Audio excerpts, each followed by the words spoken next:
basically, my name's Charlie Fletcher. I'm the director of the Urban Vocal Group, and as Steve pointed out, my journey into music was completely a bit left field. I've always played guitar. When I was a kid, I played guitar, I sang and stuff like that. But I ended up working for IBM, and I spent 15, 20 years as a systems analyst and a programmer and procurement and all sorts of businessy stuff, and that was basically my job. And when I was 40 years of age, I decided that I wanted to do some youth work, so I started doing some youth work, and as a guitarist it made a lot of sense to actually teach some young people, so I started doing that. And as I say, about 40, 41, I went, right, I'm not in business anymore, I'm going to leave. So I decided to leave and became a secondary school music teacher, even though I couldn't even read music at the time, but we won't go there. I learned enough. There's a little thing about being one lesson ahead, and it's not a bad little rule, you know, as long as you're one lesson ahead of somebody, and all the teachers in here are going, one lesson ahead. So I ended up doing that, and what I found was that I worked better with young people outside the curriculum rather than inside the curriculum.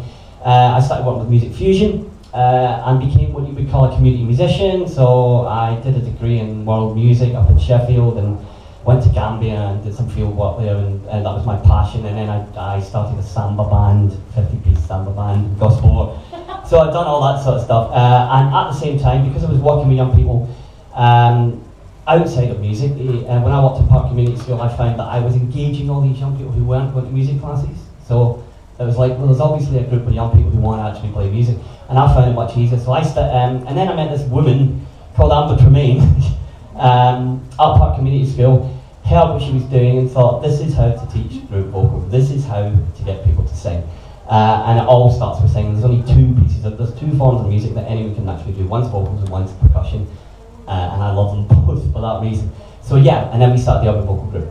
So 10 years, 11 years down the line, things have changed a little bit. And what I'm just going to talk about is, as they say, doing it DIY, rather, it's a bit of a phrase now, doing it DIY.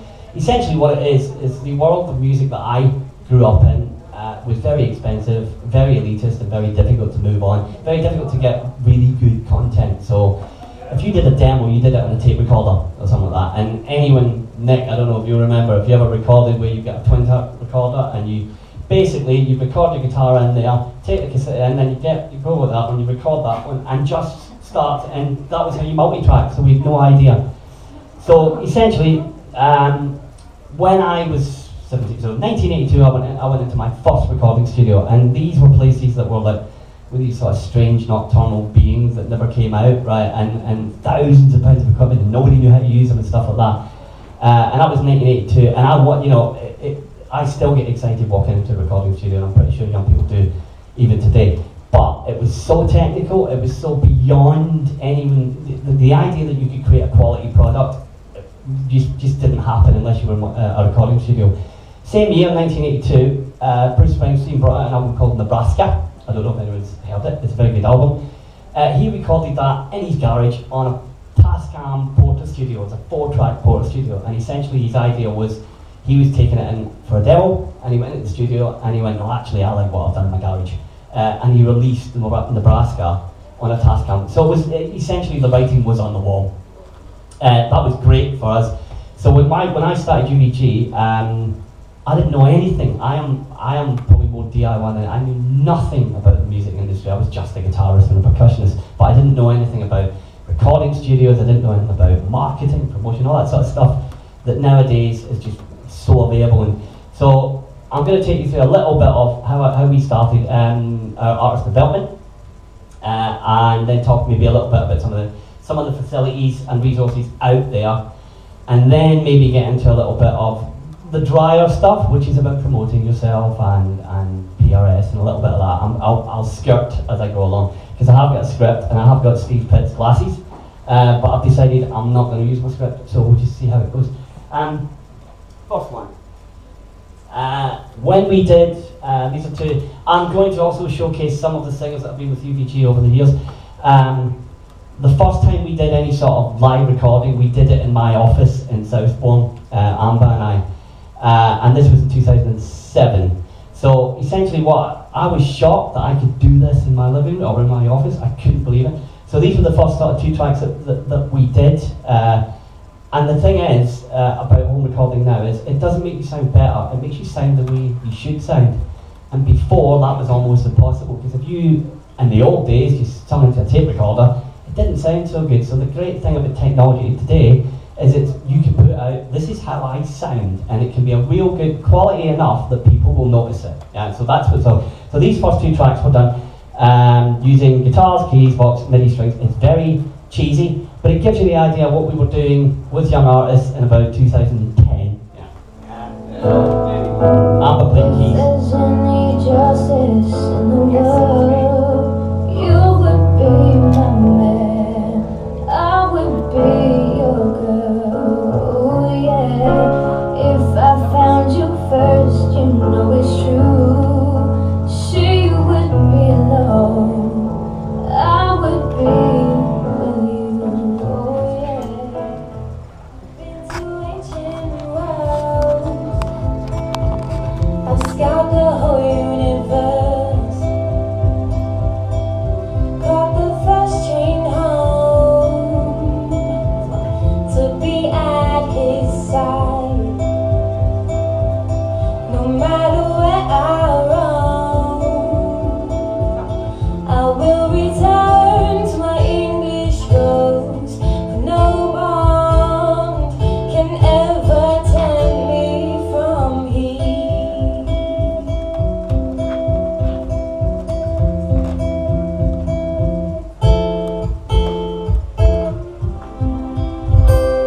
Amber doesn't know who that is. I couldn't work out who it was, if it was still Lois or not. No, that was Taz. Taz! Wasn't it? Taz Turner. These two tracks, I say, they were recorded. The point I'm trying to make is you could take that out, and if you go to a promoter such as Nick or something, and you play that, at least that's how you sound. And this didn't happen before. It wasn't happening in the 80s. It wasn't happening. It just wasn't affordable. So basically, what happened is then studio rates dropped, which was really good, because what it means is that it became affordable to do a reasonable track. So the next thing we did was we thought, right, okay, we're going to actually we were using Old Blacksmith Studio, and I can say it, it was approximately between 100 and 200 quid to get these tracks done, which when you think about it, and you go back 30 years ago, that's just ridiculous, you know, when you hear, well, hopefully, the quality. So you are going to hear some of our artists here. Yeah, right, this is when we were like 14. Right, now can I just say the first one, yeah, Olivia was 14, Faye was 15, something like that. Anyway, get that out of the way. Josh was about 15 and Honor was 16, and that's in order. So here we go. Now this was done in Old Blacksmith Studios. Again, we paid about a couple hundred quid, but what we thought was that, you know, that's massively affordable. So, we did...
studio. I mean, these sound pretty good, you know, for just a couple £100. But the point is when you talk about this DIY ethos, I think that's a very affordable thing to do. But do it yourself doesn't mean just doing it yourself. To me, what DIY means is going out there and instead of using the old record labels and stuff like that, doing it yourself is actually going out and finding Tony or finding Nick or finding somebody there. Do it yourself. Go out. You don't need other people to do that nowadays. But the technology to make you sound like that makes it much easier to go out there and do that, because Tony, as a videographer, is going to be interested if he hears something like that, and you did that for a particular track. They're out there, and if they think it sounds that good and it's got legs, they're going to work with you, something like that. But you don't actually need to go through a third party. So DIY isn't about doing everything yourself. It is about networking. That's the way I look at it anyway. So these are some of the studios in Portsmouth, and obviously we have some studios, casemates, that if you wanted to, you know, there's a plethora of recording studios out in Portsmouth. You've obviously got Mayfield and Old Blacksmith, which is sort of known quite a lot. South Sea Sound I didn't know much about, and Envy is another one I didn't know much about. Winter Road Studios, if you're a rapper, really, they're the guys to go. They're really, really good at hip hop and grime and all that sort of stuff. And, some very interesting young people going there. But, you know, it's a really, if that's your bag, that's what you want to do. So, pardon me, technology then allows us to create really good content in terms of, you know, the sound. So the next thing you got to do is you've got to get it out there. And then suddenly that becomes a whole can of worms, shall we say. So, there are a multitude of ways of getting your music out there. And again, whereas before the record label would do everything, you could do most of the stuff yourself. So publishing was something that the record label would do. You can now go onto any of these sites. TuneCore, for example, which is the one we use a lot, it's $7.99. You stick a release on there and it'll go across every single digital platform on the planet, right, for $7.99. Again, go back 1982. The idea that you could release a single for $7.99 that would go round the whole planet is just ridiculous. So again, it helps the DIY ethos because you can do it. So as I say, you can use any of them, and anyone, Amber will probably tell you a little bit more about Spotify at some point, but it's going a bit nuts now, whereas before you had to actually upload stuff and pay for it. Spotify are just about to release, I think they've started beta testing it at the moment as far as I know, where if you're an artist you can upload your own stuff for free, yeah? And Spotify is the biggest player, without a doubt. So, it's changing, and my personal thing is that the record labels are more like publishing houses now, rather than, you know, they don't seem to do the stuff that they used to do before. But as I say, so that's what we started to use. In terms of the returns, because obviously one of the other major things is how much money do you make out of streaming. There's not a lot of money to be made out of streaming. Downloads, last year the download market reduced by 24%, so downloads are going, right, and it's all streaming. The problem you got with streaming is that, right, excuse my spreadsheet, right. So if you look down here, we have some of the different distributors, how much they will give you for a stream, and basically, if you want to make $4 grand on YouTube, you've got to get 8 million streams, right? You know what I mean? So this is the thing. So if you're thinking about releasing, and because obviously with Napster and TuneCore and that, you release on all digital platforms, but then it comes down to which digital platform do you push, yeah? So you might look at that and go, right, I'm going to push my Napster stuff because I can make lots of money out of it. There's your market share, right? So really, iTunes, 47, you know, so what you want to be doing, if you are out there and you are promoting your own stuff, it is all over the digital platforms, but you should really hone in on the platform that you think you're going to get the best out of. So you can see there, it's definitely going to be Tidal, iTunes, and as I say, I reckon Spotify is going to go nuts in the next, I mean it is huge anyway, but once you get the self-releasing thing going, Spotify's there as well. So just keep an eye on that. There isn't a lot of money to be made, you know, for 8 million streams, yeah, $4 grand. It's not easy, and Napster, to get that 104,000, I reckon you have to put a lot of work in. So that's just some figures on the streams. So you won't get a lot of return, but you get a lot of fun. Although, if anyone wants to know anything about Spotify, and in particular, how to get yourselves involved in playlisting, that can actually have a big return. Because yes. My band have just hit 250,000 monthly followers, and now we're getting paid every month. So it's a really it's good if you find the niche. Yes. Basically. So And there it's are lots of about, ways of making. yeah, it's about rising above the noise is what I always say. Absolutely. There's a lot of noise out there. Marketing, I mean, I was saying to somebody earlier on, the music business in terms of that, it's all about marketing now. There's some great stuff out there, but it's all about marketing. But it is about rising above the noise. And how do you rise above a noise which is getting louder and louder and louder? The other thing you can do, and we used Tony earlier on as an example of videos. This was a video, again, the DIY ethos. Amber, one of our apprentices, Macaulay, basically ran around the Guildhall and filmed this video of honour. And it's done on a DSLR camera, that's all it was done. And this, again, was our first foray into doing DIY videos.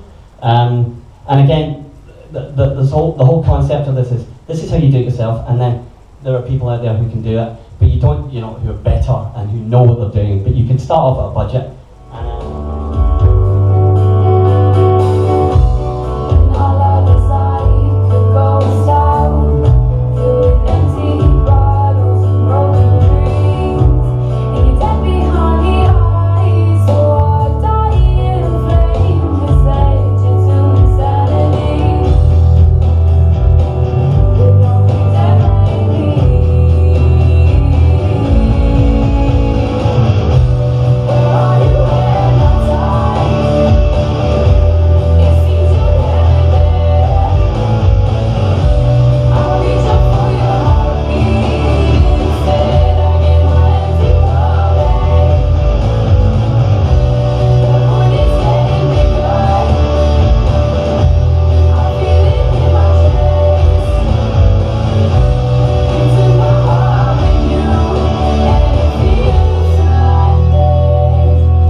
That cost bugger all apart from time. Right, lines please. But that's, so again, that was the first foray into doing stuff like that. But again, you can see what you can do with a very basic sort of camera and a lot of enthusiasm and, more importantly, a lot of time. Right. Tony, don't watch that. Sorry, Tony. It's just. It was years ago. It was this was about 5 years ago, right? And I won't ask your opinion on it. Remember, we were just running over. But the point being that you could, right, and again, I'm harking back to when I was 17 in 1982, and this would have been a dream. This just wouldn't have happened. And I'm not doing the old man thing, banging on to young people about how much easier it is today, because it's not. You have other issues in the music industry to worry about, i.e. 8 million streams doesn't get you very far. If you go back 30 years ago, if you had 8 million anything, you'd be a superstar. It'd be simple as that. So you have other problems. But essentially, you can do it yourself to a certain extent. Once you've done something like that and you get a bit of interest, that's when you go and see the professionals. But again, you don't need a label, you don't need anything like that. You can just basically look around on the internet. You can find engineers, you can send your tracks in and get them. I don't know what the online mastering world is like. And so there's different levels again. Yeah. For that, you can get it done cheaper. Yeah. Or even mastering houses, the big ones. I mean, I use a chap, he's done more records than I've had hot dinners, and he charges about £100 to master. There you go. Yeah. And that's somebody who really knows. That'll be like top man. Madonna and all sorts. There you go. Abbey Wood Studios do their own mastering service and stuff like that. So there are people out there do. So DIY is about getting out there and looking for stuff. The next thing you can do as an artist, you need a website, you need social media, you need stuff like that. So this is where my IT thing came in. I used to design websites a long time ago when it was front page. Nobody knows what that is, and Dreamweaver and all that sort of rubbish. And then these things came out, right? And basically what you can do now, you can create your own website or EPK. An EPK is an electronic press kit. And essentially it's a one-pager to allow an artist to go out there, promote himself, stick a few links on there. It's a website, but it's a one-page website. So these things here, Moonfruit and Wix is the one I use a lot. WordPress everyone uses. WordPress is a little bit clunky, but Wix and Moonfruit, especially Wix, what you can do in 2 hours is ridiculous. And Josh will tell me about that, because Josh over there, he's done a newsletter for UVG and he's used Wix. As far as is that right? You use Wix. Very easy to use, isn't it? Yeah. And for all those young people who are in school, when you did IT, they taught you PowerPoint. It's actually not a bad thing because these things work in that sort of drag and drop. So, for example, and I'm not joking, it is a 2-hour thing. If the internet works, this is my friend Parv. He's a rapper, and he wanted me to do a website very, very quickly because he had some work coming up and he didn't have it. Again, he wasn't being noticed on the internet. So I put this together, and it took about 2 hours. It's not brilliant, but the point being, if it works, that is, because we are actually going onto the internet now, and we're in Casemates, and as I said, okay, it might not work because I know the internet here is a bit. Oh, ooh, no, it's doing something here. I'm not doing anything there. I don't know why. No idea. Yeah, have a look. You see, I mean, look, there's there. It's coming up. that's nice. Yeah, it's nice, isn't it? Yeah. I'm going to it in a second, but I don't know why it's not going to that. Oh, I see. Because means now open up separate links. We need to. No. We can't. Whoa! There you go. Right. Oh, well done. You might have to drive that for a second. Can you just drag it down? Where is it? It's over here now. Right. So this is basically a very simple website. It took a couple of hours to do. It's got some pictures. It's got a bio. You carry on down. You've got your. You can obviously your social media links at the top. You've got a video, some press quotes, and a Spotify playlist. And more social media links at the bottom. It's enough, right? And again, DIY. It doesn't look that bad, you know what I mean? And if you were, yeah, you can see over there, the vinyl at the back spins. It's not spinning there, but it does spin. But you see, I mean, so very, very easily we can minimise that there. Sure. Thank you. And so that's done on Wix. You just pay for it. I mean, that's free. It's completely free. If you want to use their URL, it's completely free. You don't pay a penny. Whereas if you want to use your own URL, and that's pretty easy. They can do that for you. You just put in what you want to call it. It'll search. Have a look around the world. Make sure that URL hasn't been used, and then you get it, and then you can put that onto your domain. I paid 40 quid for 2 years for a domain, which I think is not bad. You know what I mean? Again, it becomes affordable, and suddenly you're on the internet and people can see you. Can I answer something about that? Yeah, case study. So with websites as well, it's really important because with the website you own the traffic that comes through. So if you've got subscribers and stuff, you own that list of people that are coming through. If you rely, I mean, you remember MySpace, and I've heard stories where MySpace, they had 90,000 followers and loads of streams on their music. All of a sudden MySpace went next day, they lost it all. So by having some way like a website, you can direct them no matter what happens in 10 years' time. Nothing is guaranteed on the internet. Facebook, YouTube, whatever, who knows what happens. That goes, you still got your website, you still got all your followers, and you can still contact them directly about your gigs and promote. I mean, that's yeah, and remember about GDPR.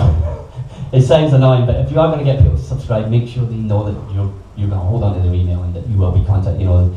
But yeah, once you've got them, you can, as you say, as platforms change, as trends change, you've got all these people, and nowadays, again, it's marketing. It's all about the amount of people that you can attract. We're going to do a case study. The idea being, if you take all these things together, you take the recording, you take the publishing, and you take the promotion, and you put it all together. The first person we sort of did the whole package was Evangeline, Evie, over there, who's going to be performing with us for us in a second. I will put a caveat on the video. The video that I'm going to show has already been showing. Because Tony and I didn't plan this very well. So, unfortunately, but anyway, and it's just so, first thing, we started with Evie. Evie came to us about 11 or 12, I can't really remember. And she was part of that original when Faye and Olivia did Heal. It was about the same sort of time that we also, this was Evie's first track that we recorded in Old Blacksmith. Yeah, you were 15. You were 15. I can't see. And be nice. it's over here. Well, oh, hi. It's not. Run away.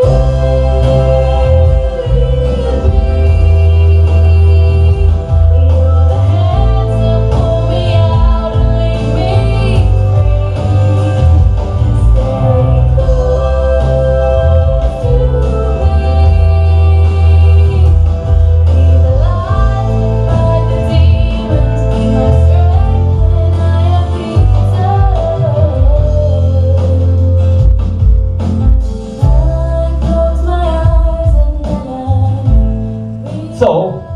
we have the single or the track, yeah, and later on we did an EP with Evie, and she's going to perform some of the tracks from that EP. But so you got the single, doesn't cost that much, but you got your single. What are you going to do next? Basically, and this is a DIY, but I basically sat down with Evie and said, you need to design yourself an EPK and a website. So the website over there is essentially been done by Evie. What was about a couple of hours worth of training, really, and then you just got on with it, didn't Yeah, you? we were sat In the office together, like with one laptop, and he was like, "Oh, do you want this here?" And I was just like, "Give me that." Yeah, and then once you're in, you're in. The artwork was done just by Amber. I found some of the photos for it. Amber did that. Facebook page. You've also got Songwhip, by the way. If anyone doesn't know about Songwhip's really, really good. If you want to get all your tracks, so all your social media links for your tracks onto one page, you just Google Songwhip, and you should just it'll pick your song up, and if it's got a Spotify link or a Deezer or Google Play, it picks them all up and gives you a nice little fancy page, and it's free. Songwhip, so that's completely free.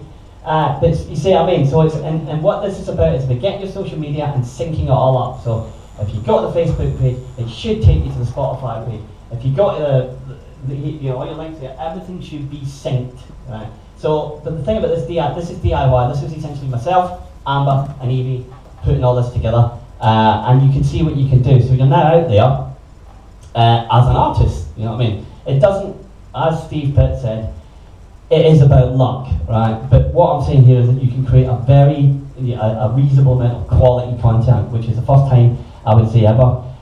We then did the second bit, which was we did the video. Now, I'm not going to play the video again because it's the exact same cut that Tony did. Exact same cut, down to the one, yeah, exact. There's no point, right?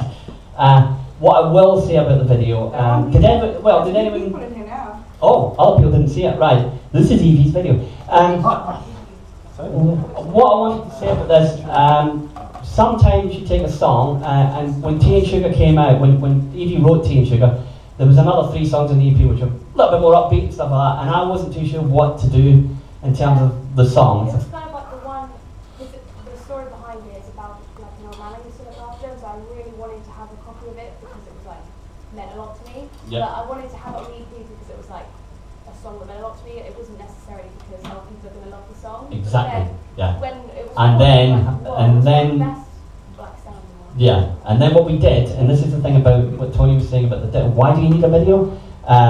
This song was about loss. This song was very, very personal. And what Tony did with the video, with obviously with Evie going through what she wanted to do, is it connects the song. So it just, the narrative and the song, it just connects it. So this is, again, Tea and Sugar. I think I might have cut it a little bit.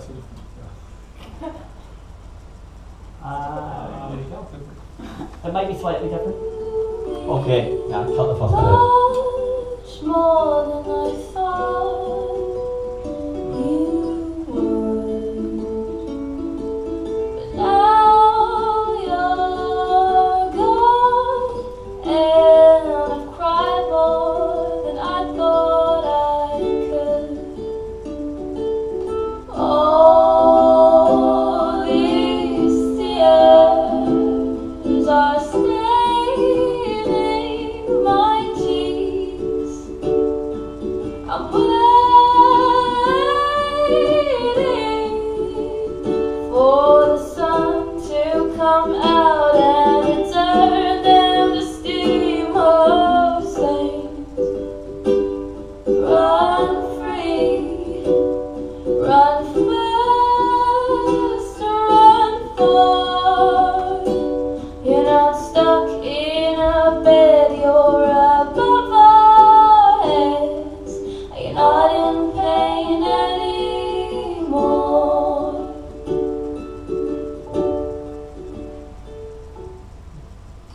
So that's Evie Fit, but you can see how those two things just work together. So anyone out there who thinks that not doing a video is not, doing a video where do we need to do it, that to me, it strengthens the song without a doubt, and I think and that got 1,000. I mean, we did it on Facebook. We released the video on Facebook, I think, rather than YouTube. But whoever put it up, and it had 1,000 hits in about a day, which is ridiculous. Yeah, because so it is about the narrative sometimes, you know. Don't throw away your work at all, don't dismiss your work, it is about the narrative, and sometimes that video is the thing that is just going to sell it. Evie is an absolute dream to work with. The emotion when she's singing it is just superb, and you can't help but make a good video. So I did nothing really, it's all the performance.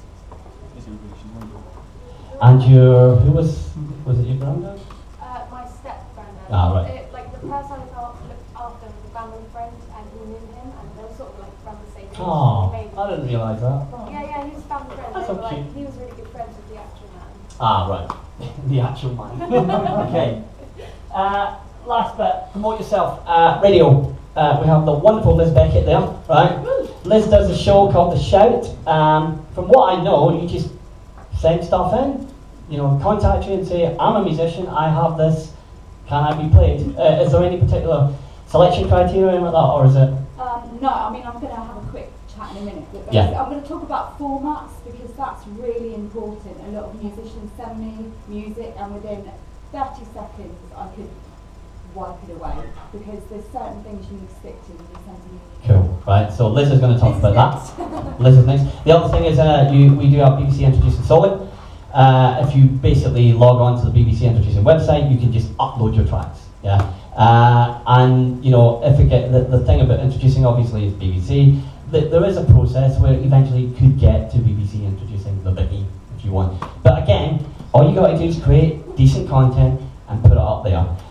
Press, there is the news. Chris Brubin, the news is brilliant. If you anything, if you're doing gigs and stuff like that, please talk to him because he's somebody who'll promote it. Write your own press releases. Get yourself organised so that the minute something happens, and there's some aspiring young musicians here, I know, the minute something happens, you've got to be ready. So have your press releases, have your images, all, you know, have your photographs all done. Be ready. Social media, make sure you're all over social media, and look out for the latest trends. So if something's dipping and something's not, just, you know, and as young people, especially young musicians, you should be able to you should be on it. So just make sure that you are completely up together with your social media. Separate your social media from your personal social. So your professional social media should be completely different from your personal social media. And also, if you are going to be an up-and-coming emerging artist, please watch your personal social media as well, because people will look at it. They're not just going to look at your band page or your artist page. So please watch that. Crowdfund, something that Amber, I think, is now going to be a bit of an expert in. Well, I as part of my own studies and things, I am about to start a pledge campaign. So I'm going to see how that goes and let people know. And also, I've signed myself up to a thing called Patreon. Has anyone heard of Patreon? Yeah. So if you have heard of Patreon, cool. If you haven't heard of Patreon, it's your own kind of crowdfunding platform. But what I am learning is that it's good to have something ready to go. It's a great place to crowdfund and get some money and some support in. But there are tiers and there are levels. So if anyone has any questions about that or wants to chat to me afterwards or follow my process, it's really, really helpful for people that have a product. That could be a musician, or it could be a company, or it could be somebody creating pieces of artwork, or whatever it is. I will hopefully get to learn firsthand how that goes. So Cool. So again, it's DIY. Do your top to Amber, you know, get out there and do it. Performing. We've already talked to Mr. Corby over there. There's not many, but I just found out he was telling me he's programming 15 acts a week just for Jags on its own, plus all the others. 15. We're taking it down. All right, okay, taking it down to 15. But you know, Nick is all over it in Portsmouth. So if you know, but he knows that there are other promoters out there, and it's about you getting yourself out there. Does anyone know the Wedgwood Rooms? Yeah. yes. But yeah, the people, you know, you're right. But I only found out yesterday, and I didn't realise this. But the Wedgwood Rooms, if you're an aspiring band or a musician or something like that, and you want to put a gig on at the edge of the Wedge, which is about 80, I think it's about 80 capacity. He'll do tickets, he'll do security, he'll do lights, he'll do engineer, he'll do everything for you for 60 quid. So that's ridiculous. You know, you can put on your own show in the Wedgwood Rooms. Now, I didn't know that happened. So there are people out there, and the reason the Jeff's doing it is obviously if you can make a little bit of money, that goes back into the bands, and you can look at, you know, using that money for equipment or for recording. But you can play essentially the Wedgwood Rooms for 60 quid, which is pretty good, you know. So that's out there, performing. Networking, most important thing is everybody here will sit down, have a cup of coffee, go out, have a fag, or do whatever you do, and you will talk to each other. There are musicians here, and if you're a musician, make sure you tell all the musicians that you're a musician. Yeah. That's the other bit. Yeah, there's plenty in here. And then the last bit is this. Do it yourself. Right, if you go online, you will find loads and loads of resources around for band management. After the one I use a lot is Smart Band Management. I've just downloaded a book. It cost me 14 quid for this book, and it's what do you want to know about being an artist? Self-managing, self-publishing, which is little nuggets and stuff like that. Water Bear, which is Amber's college. So Water Bear, basically they put video tutorials and stuff like that, and CD Baby are doing it as well. It's all there. A little bit of reading, a little bit of research, and basically you can manage yourself, and you can get to a certain stage where the next bit, the luck bit, if it happens, you're ready. And I think what I'm trying to get across with this whole thing is you, as young musicians and older musicians, you have an opportunity to be ready now, to have quality content that if something happens, and little anecdotal story, on Jeremy Vine last week, I think it was this lady called Lucy May Walker. He was doing a feature on busking, and essentially he said that he walked past the tube station 2 months ago, he'd seen this young woman busking, he went, wow, I want you on my show.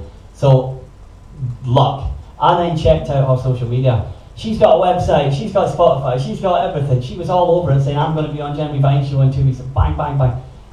She wasn't just the busker, you know what I mean? She had it already. So if there's anything you can take away from this, and I said I wasn't going to use the word take away.